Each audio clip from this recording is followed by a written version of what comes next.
আসসালামু আলাইকুম। আমি অনামিকা স্বপ্নকুটিরে নতুন আরেকটি ব্লগ ভিডিও নিয়ে চলে আসলাম। আজকে আমি দেখাবো ঘরে থাকা জিনিস দিয়ে একটা পিৎজা বানানো। শর্টকাট পিৎজা, বিকেলে খেতে ইচ্ছে করলো তাই বানিয়ে ফেললাম। আর মনে হলো আমার ভালোবাসার মানুষদের সাথে একটু শেয়ার করি। তো আমি এখানে নিয়েছিলাম মাশরুম,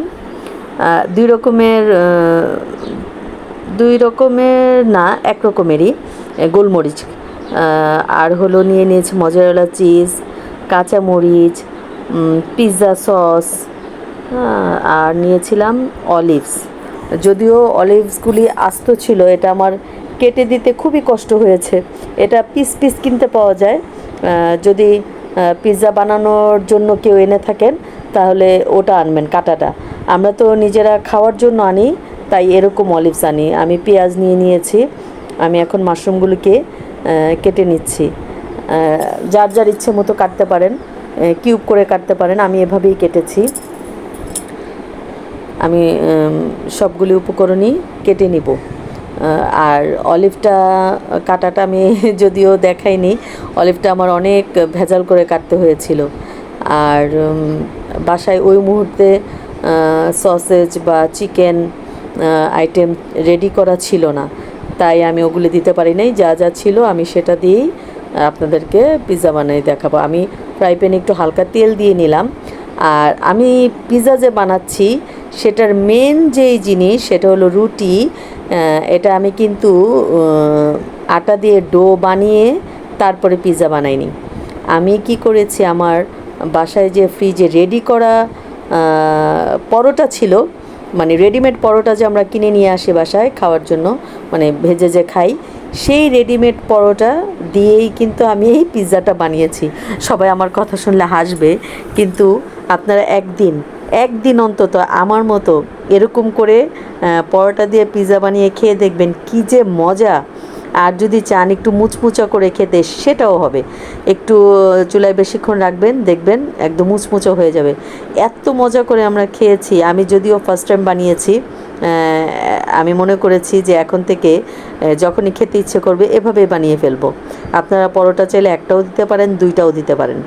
তো আমি এখানে বেশ খানিকটা পিৎজা সস যেটা, সেটা আমি সেই পরোটাটার উপরে একটু ভালো করে মাখিয়ে নিলাম। তারপরে একে একে আমি উপকরণগুলি সব দিব।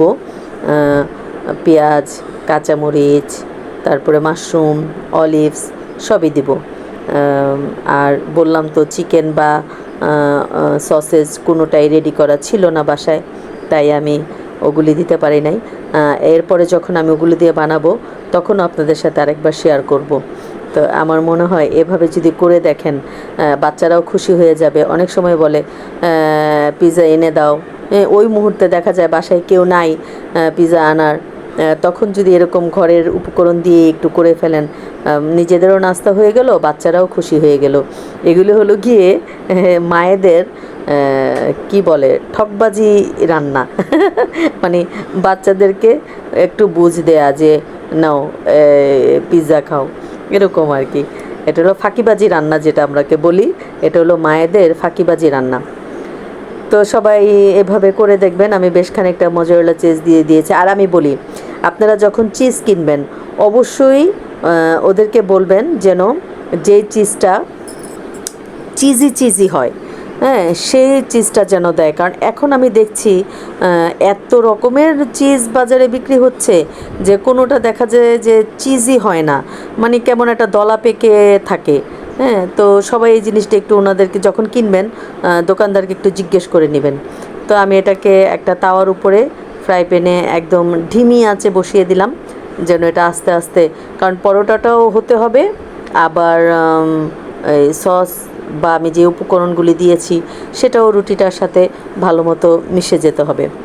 তো সবাই এভাবে করে খেয়ে দেখবেন আর আমার জন্য দোয়া করবেন। আমিও আমার ভালোবাসার মানুষদের জন্য অনেক অনেক দোয়া করি। আর সবাই ভালো থাকবেন, সুস্থ থাকবেন। যারা আমার চ্যানেলটিকে সাবস্ক্রাইব করেননি অবশ্যই আমার চ্যানেলটিকে সাবস্ক্রাইব করে দিবেন। আর যারা করেছেন তারা তো করেছেন, হ্যাঁ। আর যদি বেল আইকনটি একটু প্রেস করে রাখেন তাহলে আমার ভিডিওগুলি আপনারা খুব তাড়াতাড়ি ইজি দেখতে পারবেন। আর এভাবে করে খেয়ে দেখবেন। লাইক কমেন্ট শেয়ার করবেন। হ্যাঁ, লাইক কমেন্ট শেয়ার করবেন, কারণ আমি বলি কমেন্ট করলে আমি চার্জ পাই। ভালো থাকবেন, সুস্থ থাকবেন। আসসালামু আলাইকুম।